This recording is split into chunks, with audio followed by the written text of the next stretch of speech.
Welcome back, dreamers. Your host Ken here with some exciting news that I just couldn't wait to share.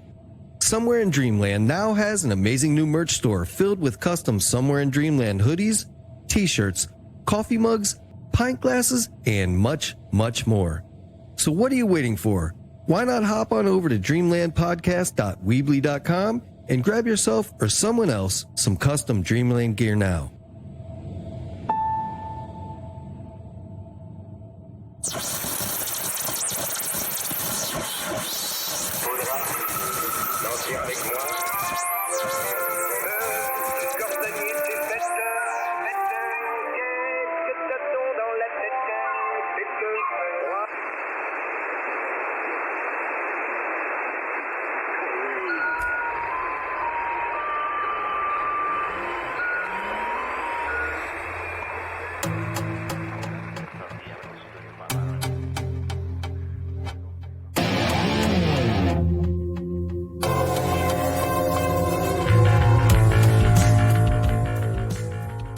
Welcome back, dreamers. Tonight, my guest is Dovid Krafchow. Dovid has been an independent, non-religious scholar of the Torah and other Jewish texts for over 50 years, studying them in their original language of Hebrew and Aramaic. For the last 20 years, Dovid has spent his life practicing the tarot and writing over 20 books relating to Jewish life and mystical secrets. Along with this, Dovid has hitchhiked over 30,000 miles, been in 2 wars, and dedicated himself to studying the secrets of creation through the Zohar and the Kabbalah. So without further ado, grab your blankets, turn down the lights, get comfy, and let's fade away into Dreamland.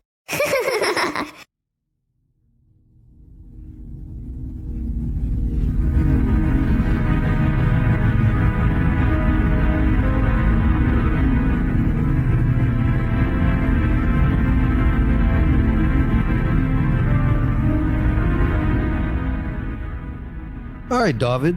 So tell me a little bit of background about yourself and how you got started in the world that you're in now and the mysteries that surround you. Well, I was born in 1944. And so I can sort of remember from 1950. And the thing that always really I questioned in the world was what was truth. It really meant a lot to me. And I was Jewish, but I was raised on the West Coast and I wasn't really educated at all. And that's been the thing for me that has really pushed me in life, that nothing really suited me because it just wasn't true. And I felt if I knew what the truth was, then I could understand what reality was. And eventually led me to my, who I am. I'm Jewish. And once I found like Jewish teachings and stuff, I was 26 at the time, that became my life. And then also, I at a very early age, I decided I wanted to be a writer. Even though I wasn't a reader until this day, I read very slowly. But in the things that I read, in the Kabbalah and the Zohar, it's a great advantage to read slowly. So, it's sort of one thing kind of led to another. And the main thing I've sort of focused my work in is, in my work and, in my books. I'm a writer. I've written 20 books, and my newest books are they're just really something. And that's, so I'm interested in sharing with the world and going on podcasts to tell people about my work. All right.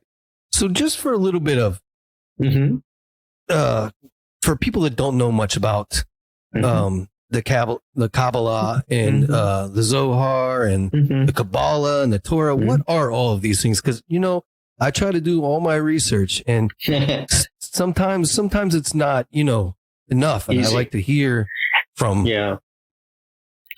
Well, you see, here's the thing that the Jewish people, 2,000 years ago, Jewish people have been around for a long time, about 3,500 years.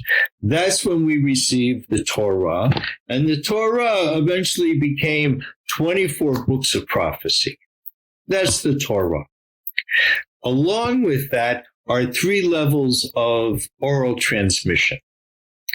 And 2,000 years ago, because Rome came to Israel and made war in Israel, and the wars became very violent. And in the end, they decided that's it. They're going to kick all the Jews out of Israel and call it Palestine, which is what they did. So then the Jewish people had to go out and spread out through the world, but through the Torah, we remained a people. And the oral tradition is generally the Talmud, which is an explanation of the laws, rabbinic law, and the Medrash, which are stories, and the Zohar, though everyone knew about it, there wasn't a copy of the Zohar. But it was the level of Zohar, it means brilliance. And 700 years ago, the Zohar was channeled to a rabbi in Spain. He wrote it all down. Then he passed away, but people knew about him, and a rich man came, bought it, read it, realized how amazing it was, and printed it. And one of the great mysteries of the Zohar is the Zohar says that that these words are meant for the end of days. And the end of days is, they make it be some kind of like scary thing, but the end of days just means the end of the calendar. There's just like the Mayan calendar ended in 2012. So the Hebrew calendar, that's a 5,000 year calendar. The Hebrew calendar is a 6,000 year calendar, ends in 220 years. So, and what we're going through are things that were prophesized that would happen in the end of days. These are the end of days, end of the calendar. And what happens at the end of the calendar after 6,000 years is we enter into the 1,000 years of woman and the 1,000 years of rest. So these are things, and the thing is that the rabbis are very reluctant to let any of this knowledge out.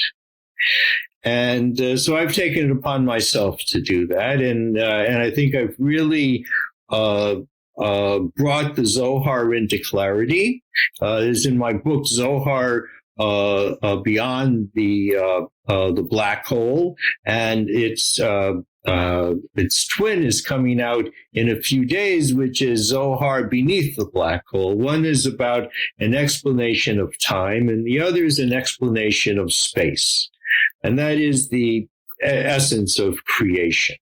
So by understanding really what happened, because we're all confused because the essence of how we understand things is just wrong.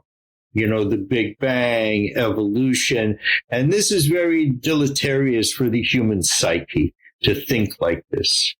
And so the Zohar was needed in our time to correct that perception. And once we do that, we can correct everything. Okay.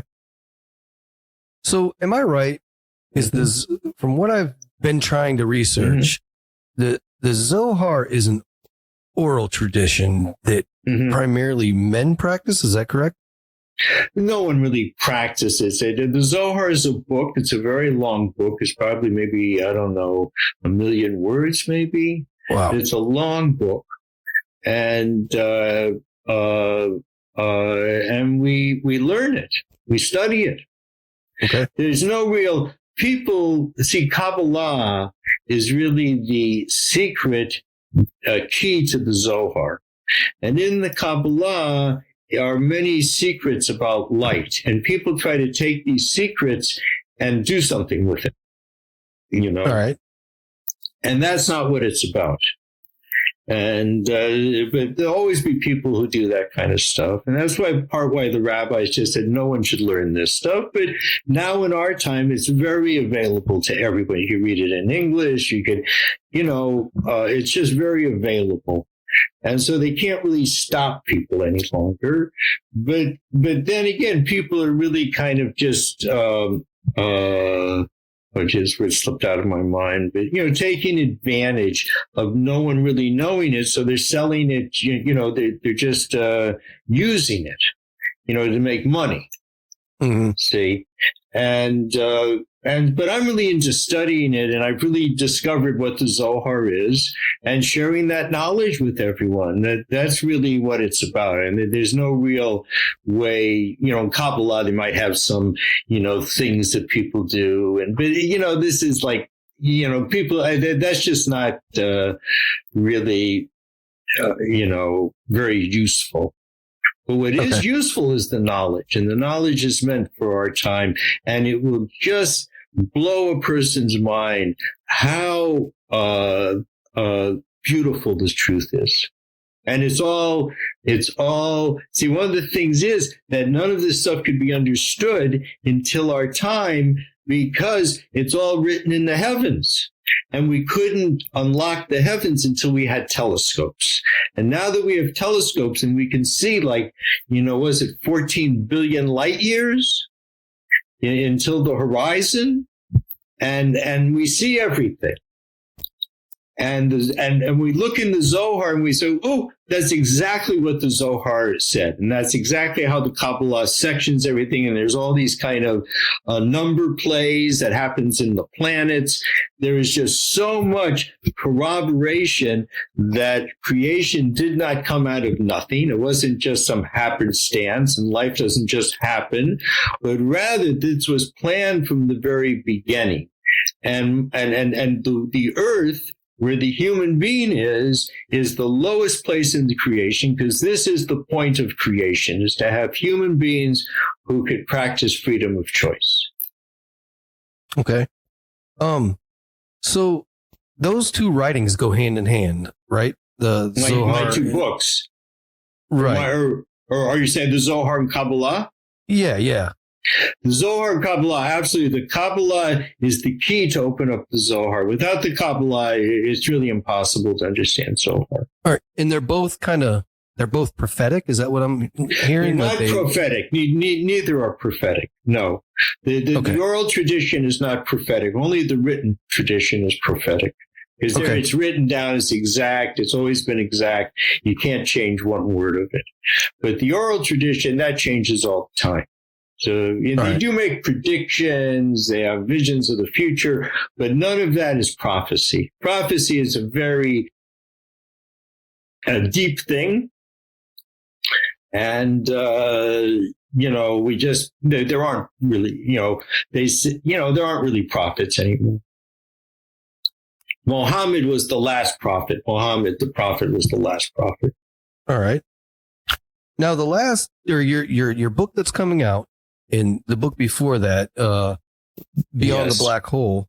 Mm-hmm. Now, give me a little bit about what those books are about, and what we can expect, what that book is about, and what we can expect from the new one coming out. Yes. So the Beyond the Black Hole explains how black holes came into being and what they are. And what I do is I translate the first 13 paragraphs of the Zohar, which is kind of a little section set off by itself, which explains how creation came into being and how light came into being. And it's really pretty amazing stuff. But the main thing is that it wasn't something that came out of nothing, but it was rather nothing that came out of something. And the something we call Or Ein Sof, light without end. Not because it was endless light, but because it was so perfectly woven together, every shaft of light, that there wasn't any ends. This was God's illumination. Inside God's illumination, God engraved, and it uses that specific idea of engraving. into the Or In Sof, the will of God to be known and low. And when you engrave, you do it in a circular manner, right? You don't like pound it in. You engrave something, you do it in a circular manner. And that circular manner, it says like became a spiral. And as a result of the movement of the spiral, it turned into metal. It had weight. And it spiraled down into the end, and then it blew into, the end became then the black hole, which then filled the emptiness. And that's why the stars are tethered to the black hole. Each galaxy is tethered to its black hole. All right. So now we have an understanding of how and why the black hole came to being and what's really on the other side of it, beyond the black hole. And so this explains to us about space and then how the stars came into being. They're like shards. And it says that each soul is engraved out of a shard, out of its own shard, and then each soul is engraved in that, and we have a line of light, and that's what connects into the right side of the brain, keeps us alive. And when we leave this earth, and when people leave, they see a light. That's the light of our soul. That's sort of like the umbilical cord, the spiritual umbilical cord, that then we go back to heaven. Interesting. Beautiful. Yeah, very. And positive. Yeah, very. I mean, and all this stuff has been smothered by these stupid religions. Excuse me. That's all. It's all good. All right. So, I had a question. Good thing I can edit this, huh? Because I was thinking about what you just said, and I'm like, wow, that's pretty deep. Really, it is. It is. It's very deep and very important, because once you change the premise, once you see what's really real, and you see how much God loves every human being, that it has to then change the way that we act. You can't legislate these kind of things, and people are very against that. And I agree with them. I understand that, but we need to teach people the truth. And, I was thinking about, when I was reading the Zohar, I was talking about how God's going to make war on the world, on the bad people in the world. And I'm thinking, how's God going to do that? And it seems to me very simple, that God is going to make a vehicle for truth to come into the world. And the truth will war against, the falseness, of people who are trying to skew reality for their own purpose. Make other people think that things are what they're really not. I believe there's a lot of that going on. Boy. Right now. That's why we need something that's not just someone saying it's true, but it can really be corroborated from ancient things and new discoveries like telescopes. We see it. We see it precisely. I give you, I don't want to go, but let me just give you a good example. That in Torah, there are 613 commandments commanded to the Jewish people. And they're divided 248 positive commandments and 365 negative commandments, which mirrors the human body, actually, which has 248 limbs and 365 connecting tissues. But even more cool is that it's described in 7 parts, and everything in the world is about 7. It says this in the Zohar, and there's 7 heavens. And the 7 heavens go from the earth on out until Pluto. There are 7. And the earth goes around the sun 365 days, the same number as the 365 negative commandments and the 365 different connecting tissues. And Pluto goes around the earth 248 years, which is the number of the number. I mean, and it says as above, so below. So we start seeing these really exact things, and this is a sign that life doesn't just happen. That this was designed, and means life is really important. It's not about who's the richest. That's really stupid, because that's not why God made creation, to see who could be the richest. And there's other things that are more important, and we're missing everything by running after money instead of running after poor people to help them, because that's something that, that would mean something to God. You're helping one of my creations. You're helping the creator. You stop ruining the earth. All these things we have a chance to do now and really change the earth, but we have to see what the truth is and how much God loves every person. There's really just one human being. There's all these different types of human beings, but we're all the same human being. Yeah, that's pretty neat, that whole numerology thing that just happened there. That's pretty neat, pretty fascinating. Yeah, and there's more. I mean, have you ever seen a total eclipse of the sun? Yeah, I believe so. No. If you saw it, you would know. We just had one like not too long ago. Right, but you see partial eclipses. A total eclipse is when you're in that pathway where the moon precisely covers the sun. Yeah, it's like the hand of God. It's unbelievable. It's unbelievable, and that could never happen. And people say it could be life here, life there, And I say, and they're going to have a perfect eclipse of the sun by the moon, right? I mean, this earth that we live on is precious. It's holy and it's precious. Yeah, very. I believe that like everything is connected. I've always believed that. And it's just too perfect not to be created. Yeah, everything is just too perfect to not have been created on accident. Like it, right? Just too crazy. It's a machine. We're a machine. Like absolutely.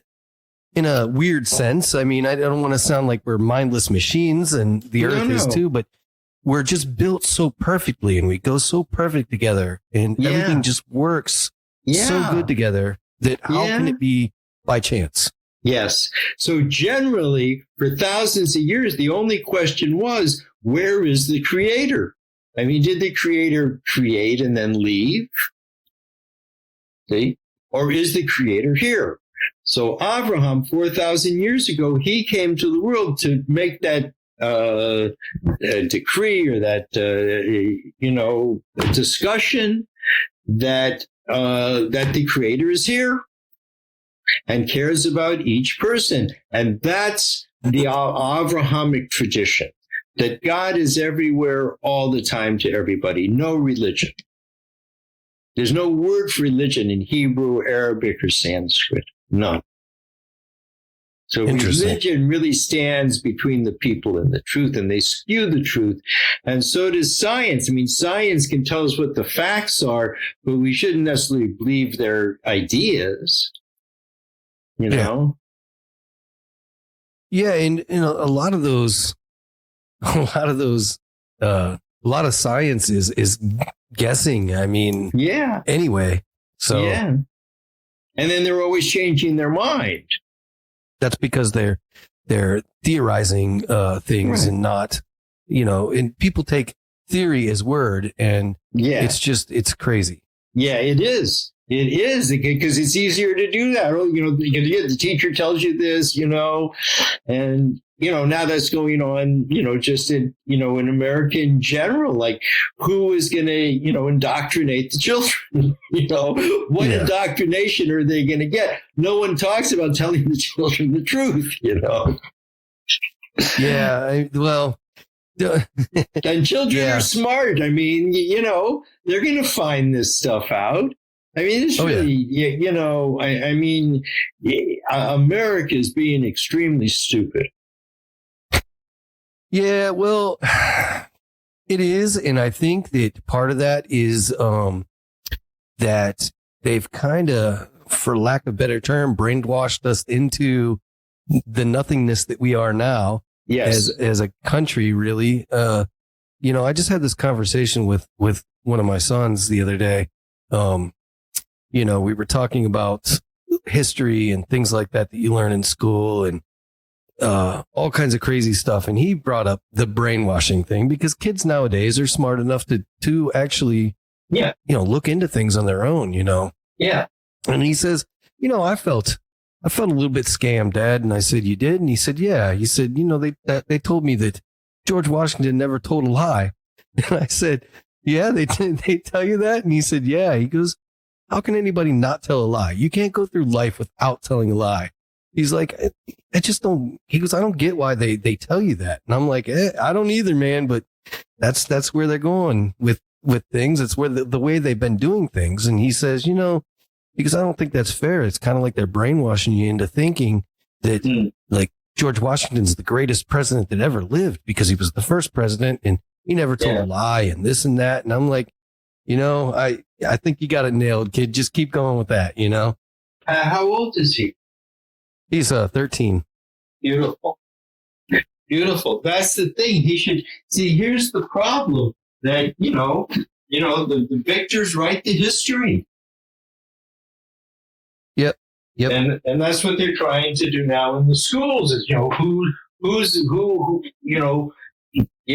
going to be victorious and who's going to write the history. And now it's becoming just very kind of out there that that's what they're doing. And, you know, this is not education. I agree with your son. I mean, it's just brainwashing. Yeah, it is scary because even as an adult, you look back at all the things that you were taught and all the things that you've been told in your life because it's just the way that it is as far as you know. But then you look back and you see these little things and you're like, wow, well, that was a lie. Why did they tell me that? And that isn't true. You know, like, okay, let's use an example. When I was a kid, we used to get these, every morning we'd get fluoride. They'd bring us in fluoride in cups and we'd have to swish it around in our mouth and spit it back out.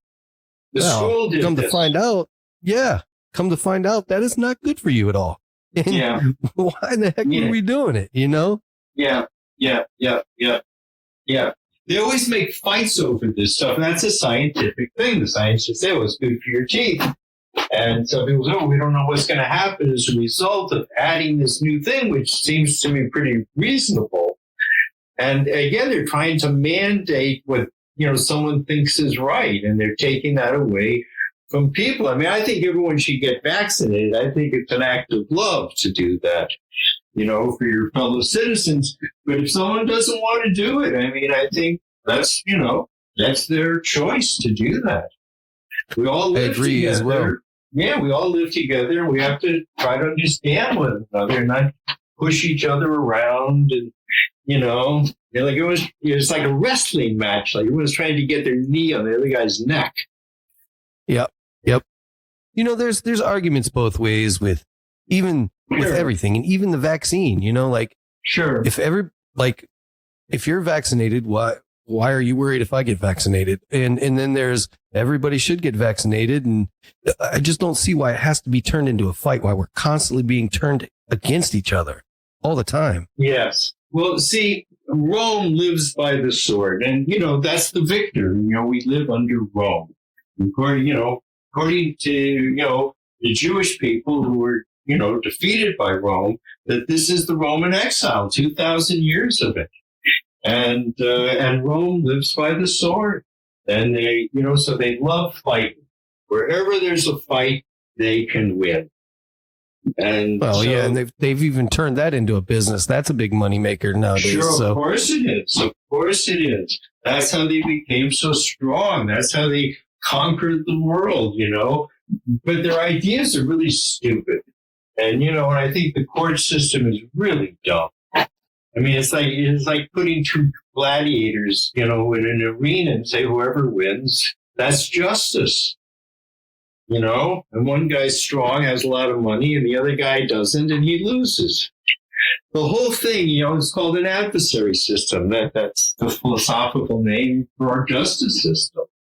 So there's so many things that are wrong with it, and there's so much good with America, and there's so much diversity in America, different ideas and different cultures. And so this is just, it's like, it's like some sort of like, I don't know, I'm thinking of like a cell dividing, that we're really becoming something else. Yeah. And it's just, we have to learn how to, how to live together. And there's also order and chaos, so I think they like to keep it that way to keep us orderly. Yeah. But I mean, the people wielding the power do not have a good agenda. So, no, I agree. Yeah.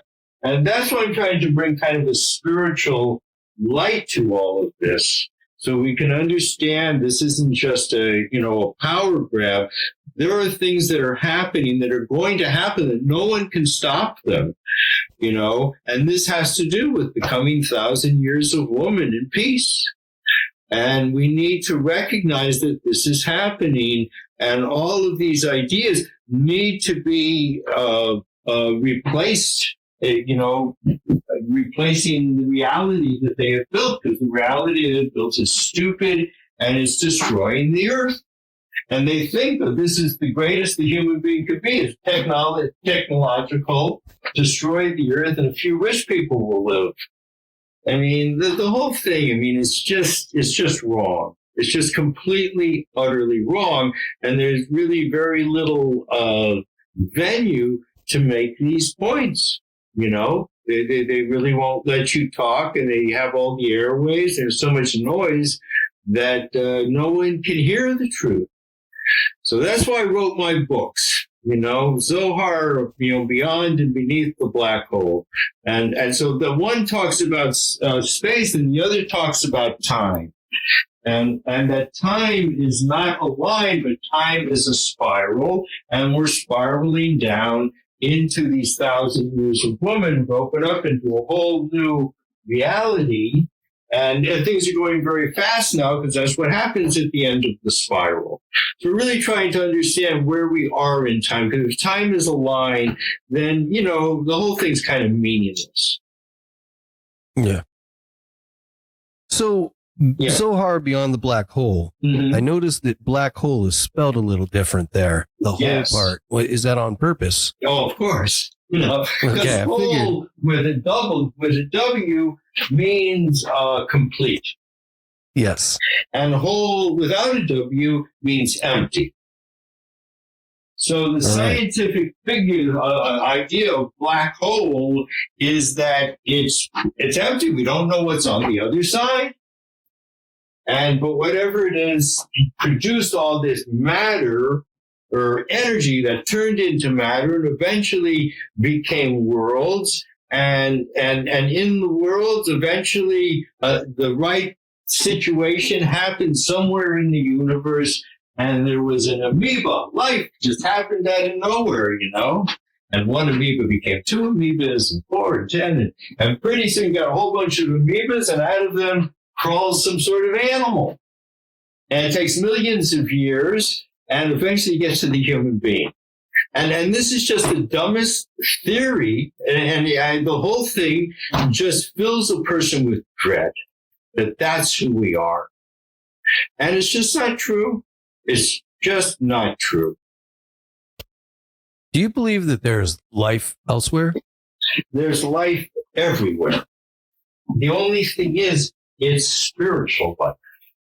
Physical life is only here on our really solar system, the outer 7 planets, but really here on Earth. This is physicality. This is so physical that a person has freedom of choice. You don't see any light, any spiritual light at all. All we see is physical, but you see beautiful things. And one has to then search for, where does that all come from? This machinery you're talking about, how the earth and the human being, and how we all work, and how this all happens. And that's what God wanted, see? God wants us to search and to find God. So This is another thing that I try to straighten out in my book, is who is God? And one of the things I talk about is how the monotheism is just not correct. And the reason that it's not correct is monotheism says that there is like one God, meaning the highest God. See? In the whole spiritual hierarchy, at the top is God. And all the others are like other gods. See? And that's not true. Because, and this is a basic tenet in Judaism and in the Quran, that God is not spiritual. That's the whole thing. When we say, and it's a big thing in the Jewish prayer, that the whole like climax of prayer in the middle is to say that God is one. But it doesn't mean that God's first. It means that creation is dualistic, and one is really nowhere in creation. Nothing can be one. Everything is dualistic. Everything can be broken down. Physical or spiritual, it can all be broken down. Any form can be broken down. So when we say that God is one, we're saying that God is not of creation and therefore is able to be everywhere to everybody all the time. And God's interested in everybody's soul. All right. So let me ask you this. Mm-hmm. What is the 1,000 year of woman? What is that exactly? Well, okay. The way that the Kabbalah and the Zohar describe creation, coming out of the black hole and eventually coming down into this bubble of 10 from the sun until Pluto. And it describes that it comes down to the planet Mars. And that is the lowest sort of, she calls it Christian, or there's a better word, I can't think of it. But, like a stepping down, a chaining down. That's actually the word they use in Hebrew, is stauchelit, a chaining down. Each link becomes a little bit smaller, see, until it got to Mars. So that's spirituality. And there actually was, it says that is where life was first created, was on Mars, which in Torah is called tohu, which means confusion. And this was a place where everything was there for life, and life, God brought into life through like Jupiter and Mars, and interaction from them, and talks about, what was in the center of Mars is like a clump of ice surrounded by water, which is opposite from the nature of water on this planet, which is that water draws down instead of covering. And that's why Mars doesn't have an atmosphere, and it doesn't have, because it doesn't have an iron core. It has an ice core. And in that there were the organic matter of life. So in that planet is where animals and woman was created. And then it says that God took a pebble from beneath God's throne and put it precisely in the way so that the moon would precisely eclipse the sun. And because this is a special place, the earth, like a stone, from beneath the throne of the Creator, that for that reason, that's why this planet grows. And it will always grow. Everywhere it grows. They go to the hottest place, the coldest place, they find life. Because this planet, and so this planet is also called one. So both Mars and Earth were the first two creations, the first two women. And because they were two women, according to Jewish law, women, like, they can be intimate with one another, but it's not considered sexual. Only a man makes it sexual. A penis makes it sexual. So that's it says the collaboration between these two worlds is what brought about man, so woman could have sex. a new look at the creation story. Yeah. That's a new twist on it. So after 6,000 years of male dominance, trying to become like a man, that's what we have to do in the next couple of 100 years, is become men. And what do men do? They hold women above themselves. And if we do that, we will go into 1,000 years of happiness, because when women are happy, men are happy. And that should be the agenda of this world, every part of the world, that we should be taking care of our women and our children, housing our people. I mean, this is what we should be doing. Anything else is just stupid. And then we're just being exploited. Yeah, I get it. That's I couldn't agree more with the holding the women above your head thing. Yes. Very important. And one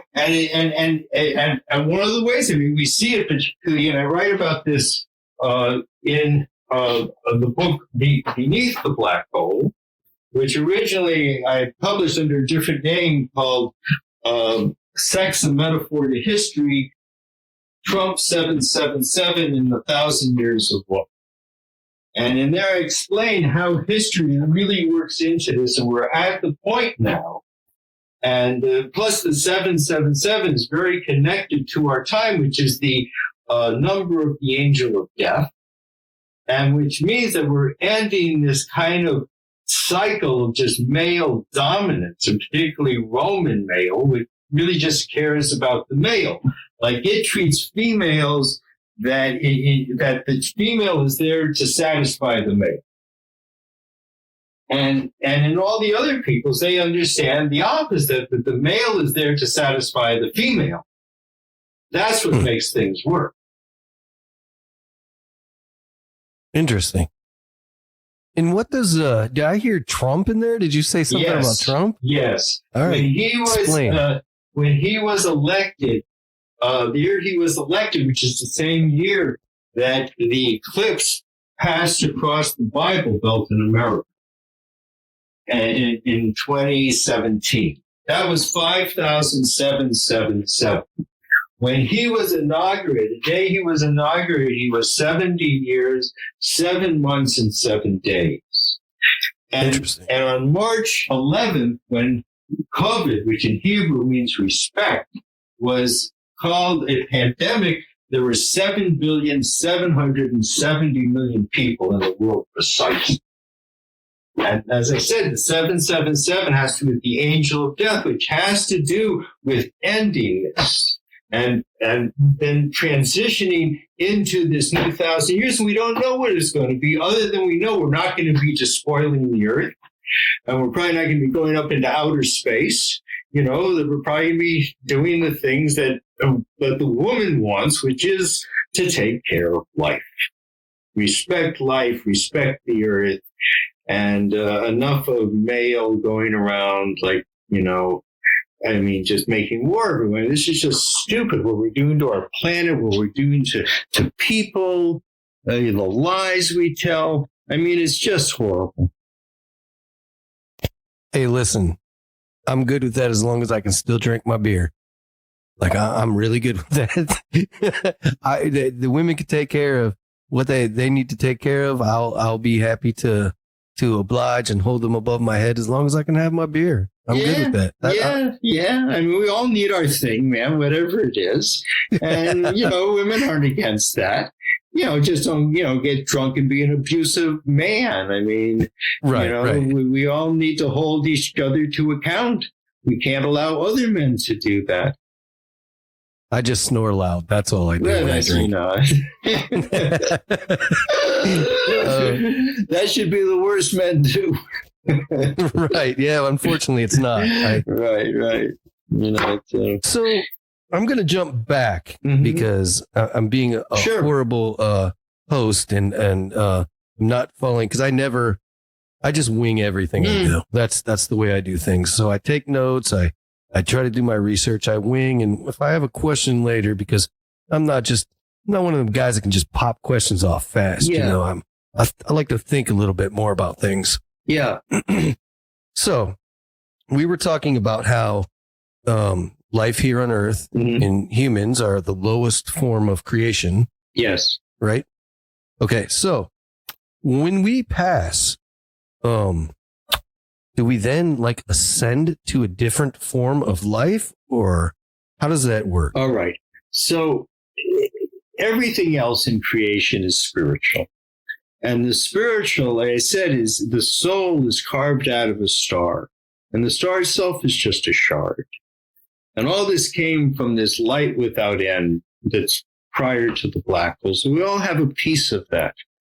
And that connects to us through the right side of the brain. That animates the physical body. And here's another cool thing, that our world is called Tevel. That's the name of our world.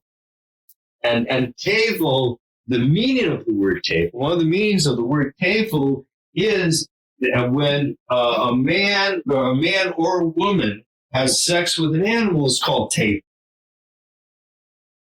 And why is this planet then called Tevel? Because each person is like a human animal. The human being is in the soul and connects to the brain, and the animal's in the body. And we have to teach our animal. This is the place where animal and human being come together. And another interesting thing is gematria.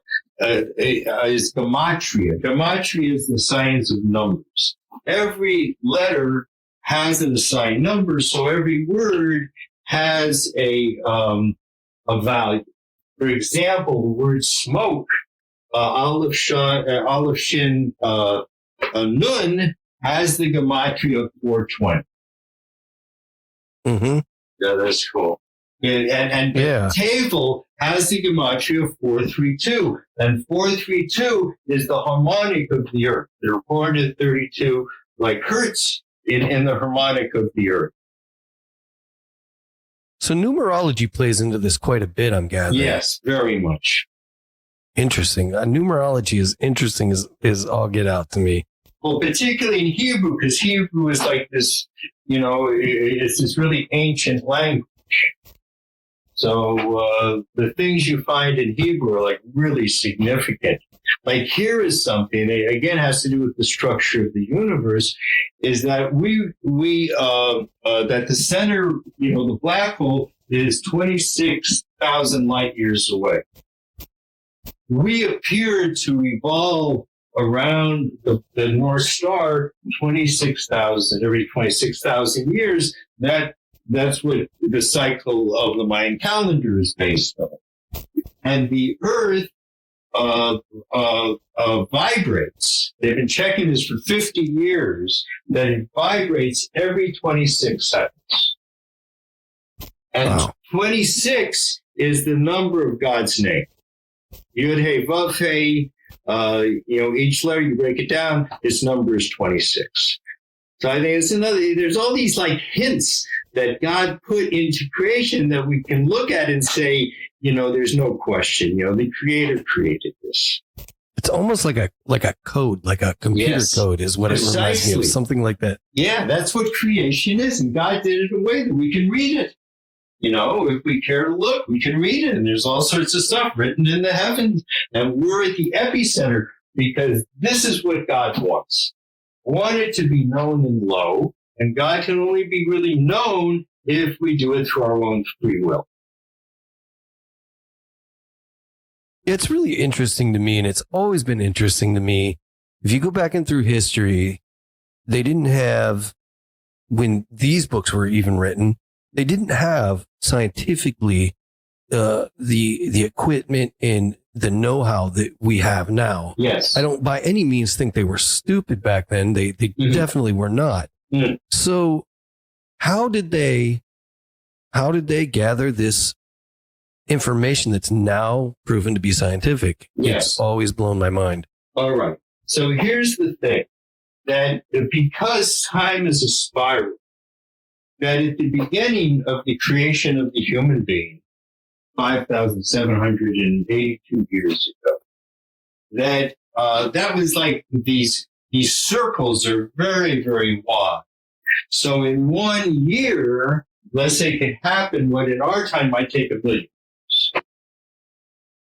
So, and the people, those original people, they were very ephemeral.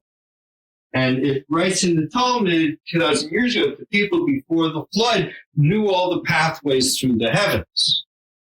And so this knowledge was written down by these people who knew this stuff and went there, people who went to Pluto, and, because they were ephemeral, it was much easier for them, and they knew these pathways, like maybe they call today wormholes. And, I mean, there's all this kind of mysterious stuff that happened because these people were of greater intellect. They lived for 1,000 years. And they were extremely ephemeral. They didn't have a lot of physicality. That's why, they didn't leave like a lot of mess around. They needed very little physicality. And they had the whole, solar system that they could explore. And, and I assume a lot of these stories that the Greeks have about gods and stuff are talking about these people from before the flood. They were considered like gods. And Abraham, because he came from the Tower of Babel, which was built in Mars, he was considered like one of them. He was considered a giant. They called them giants. He was considered a giant because he came from outside the world. But these are not aliens. Aliens are things that just, according to their theories, just happen. But these are things that we know exactly where these entities came from, how they came into being, where the angels come from. Everything, is elucidated in the Torah. Yeah, some people call like the giants and that the Nephilim, I think. That's right. That was one type. And the Nephilim were the ones who fell from heaven. Like they had an ego. And they fell from heaven down to earth, and they became really bad. And they were known for they would take the bride before the wedding. That was one of the things they did. That was their right. Because, they made themselves kings. And, they came from heaven. Just like today, if someone came down in a flying saucer, they'd make them king, Yeah, that's it. So that and they did the same thing, because the people, after that time, you had ephemeral people who sort of stayed up in the heavenly realms, and you had physical people who were more, just physical, more crude. And so these guys came down and blew everyone's mind, and they took what they wanted, and what could anyone do? And Abraham was a real change to that. And plus, as time went on, everything became thicker and thicker. These rings become smaller and smaller until there can no longer, I wouldn't say no longer, but there's not so much transmigration between the heavens and the earth. And do you think some people can still know what those, let's say, wormholes are and still are traveling? Yeah, I assume so. I think that a lot of people, I always found it astral projection in that was pretty fascinating. And I think that maybe they're tapping into a bit of that there. Yes, well, that's kind of thing more like we have this cord that we're connected to our soul, and it is possible to go out on that away from the earth. And I think maybe we've all had a moment or two of that in our lives. I think it happens to people, kind of, sporadically, these things where we kind of just go into that other world. But, generally we're not welcome there. There's no reason for us to go there, particularly when the earth and the people of the earth are suffering so much. And it's kind of just a diversion. And I think people who get somehow transfixed by all that stuff, they just don't really care about anybody else. I mean, it's just, it's like going up into outer space for 10 minutes, the money could have helped people, but instead they want to just get some titillating 10-minute experience. I mean, I think it's criminal. I don't know how, Yeah, I mean, I just, and it's all because people think that, well, we're just here and you happen to be rich and you might as well do everything you can to make yourself, because after this, you just go on. It means nothing. Life means nothing. That's what they teach everyone. And that's why everyone's so greedy, just to get as much as they can while they're alive. And it really makes society really not a good society. I mean, a normal society, you get sick, you die. It's not like the worst thing in the world. Often by the time you get ready for death, you're happy to die. And being physical is a very hard thing. And we shouldn't be afraid to die because we go back to our soul. There's no hell. There's no, this stuff religion teaches is not true. The worst part of being dead is embarrassment. Because all the things that we hid behind, all our lies, excuses, and all that's taken away. And we just see, maybe we're a weak person or a bad person, and all that is then revealed, and we kind of have to wear that for our time in heaven. And it's embarrassing. Yeah. Now, I've heard you mention Pluto a couple times. Do you think there's a reason why they don't consider Pluto a planet anymore? I've always wondered this, and how does that relate? Yes, I when they first did this in the 90s, I was just, I think it was in the 90s.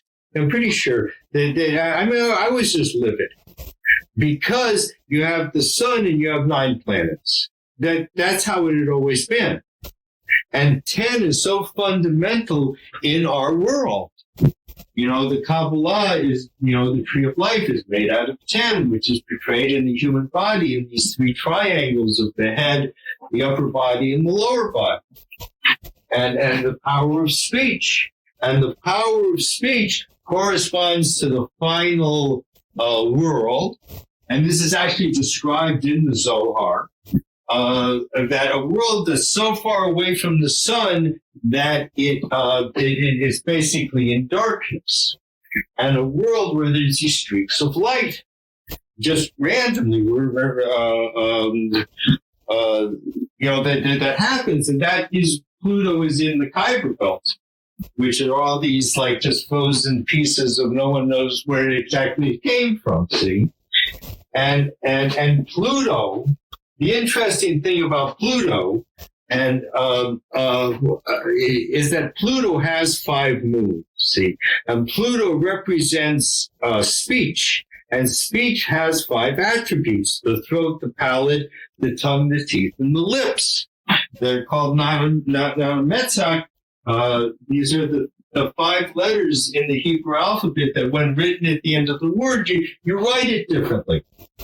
And these have to do with these 5 attributes of speech, and Pluto has 5 planets. So when they take that away, they really, again, say, oh, well, it's just all chaos. It's a matter of how big it is, and it's not that big. And so, and they wreck the whole symmetry. And they make people think that life is just chaotic, and there is no symmetry. It's just, it's just your imagination. So you look at the clouds and you see an animal or something. It's just your imagination. But this is not an imagination, They're trying to really destroy people's psyche by doing this. Just like it used to be that musicians always tune to 4-3-2. They're the resonance of the earth. And sometime, I think in 1950 or in the 40s, they changed it. So now music no longer resonates at what is natural to the earth. I think all the things that they do to really cripple the human spirit and the human psyche so they can control everybody. And, we try to fight over these stupid ideas. One's dumber than the next one. But no one seems to care about what's really going on. I mean, really, where is God? Where did creation come from? Maybe we should have that discussion before we go off into outer space trying to conquer the universe. You get my drift? Yes, absolutely. So, who do you think it is that's doing all this? Like exactly? Like who? Yes. Who do you think is doing it? Who's up We know throughout history, and it's well chronicled in the Torah, that there are people who war against God. The Tower of Babel was really the first incident of that. And there were people who tried to take like the earth from God. Like, God, you leave, it's now ours. And they get the feminine aspect of godliness, and they could take that and use her as a whore. That's what they were planning to do. And these people were left without bodies, but they would live forever. And they find ways to come into the world, and they just want to destroy creation because creation is going on, but they're not. And they're angry, and they're still warring with God. So there are people in this world, there are people who are angry with God because whatever, they don't like their life. But there are people who are actually warring against God. And those are the ones that, they hide behind all these different things. You don't exactly know who they are, and it really doesn't matter. God knows who they are. What matters is that the human being needs to take control of this world and practice kindness and love. And I mean, these are the things that make us happy, not a new iPhone, which we're just wrecking the world so everyone can have a new iPhone. I mean, give me a break, man. Yeah, I get it, man. It makes sense to me, really, everything you're saying. So I hope that people will buy and read my book, Zohar Beyond the Black Hole and Zohar Beneath the Black Hole, and start making these ideas into a conversation. Yeah, I mean, I think that we should be talking about everything anyhow. I think that the people that shut down other people's idea of religion or of the world or of spirituality, I think the people that shut the other people down just because they don't believe the same thing, I think it's a mistake. Well, people can believe whatever they want. Believing means you don't know. If you don't know, you believe something. But I think we should be more focused on coming together about some very basic ideas, like the Creator not being, spiritual. I think that's, people don't think like that. People don't understand that God is there for them. And we should all just admit to that. And that we don't really need religion. I mean, people want to gather together and praise God. I think that's nice. But to be, bowing down to some spiritual idea is really stupid. I mean, God is there for all of us all the time. I mean, that is the ancient knowledge. And we need to get back to that. So I could be wrong here, but what I'm gathering is God is really just all around us all the time. He's in everything. Yes. Am I right about that? Absolutely. But there is nothing in creation which is anything like God. That's why we call God one, that God is there. You want to talk to God? God's right there. God's always waiting, because that's what God wants us to be known in low, and that's how God's known. We have problems. The first human being, he was created, and the world was barren. So the first thing he said is, "I'm hungry. What am I going to eat?" And so the Creator brought a mist, and this is written in the Torah, watered the land, and the land immediately grew food.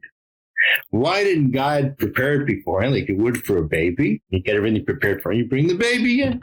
Because God wanted the human being to ask. Because that's how then the human being knows about God. We need something, that's who we should be talking to. God never talks back, but God listens. And God responds through heaven. Things happen through heaven, and suddenly, and sometimes God says no to our prayers. That's also good. But the main thing is to be in relationship with the Creator. Nothing spiritual. We all know the Creator. We're all created by the Creator, and we're all constantly being created by the Creator. That's how we live. And we just need to acknowledge that, talk to the Creator, and we're good. Life is good. Yeah, this is interesting. I mean, I really I'm really interested in this, and I'm going to do some more research and definitely want to talk to you again about everything. Sure. Be happy to do it. Get my book, read my book. I'll be delighted to speak to you. Absolutely. So let me ask you just a couple more quick questions. What do you think it is that people see when they see spirits or strange creatures like, say, Bigfoot or a winged humanoid creature? What do you think these things are?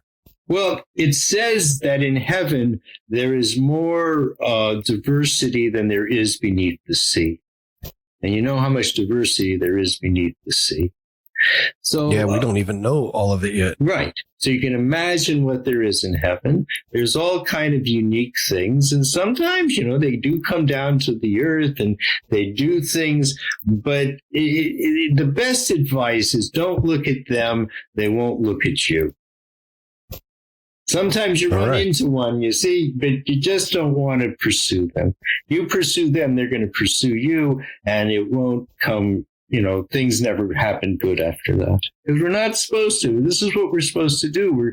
We shouldn't be searching in the heavens for what? What are we searching for? Everything is down here. This is where you can really practice, love. That's why God created us like this, that we should love one another and help one another. That's what fixes the chaos of the previous world. There was too much individuality.